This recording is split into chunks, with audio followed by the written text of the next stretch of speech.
Hey everyone, what we have here is a handsome old mantel clock. Thing's really, I love the shape on it, definitely Art Deco. But it's cool, it's got the trim underneath here. I suspect it's probably a moth case on the thing just by the style of it and the way they did it. When I got the thing, it was just the case by itself.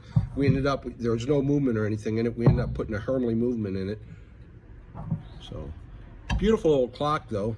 Let me see if I can turn this so you can see it better. Case is in really good condition.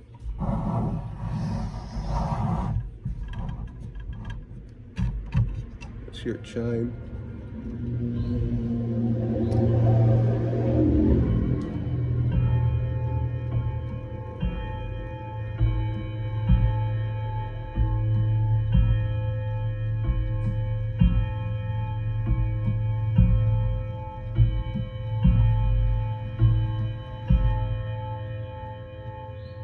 Had some other clocks around the shop here going off during that time, so pardon me. Like I say, just standard Hermley movement.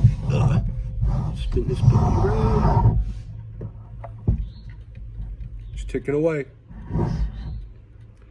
Make sure you check us out, vintageclockparts.com.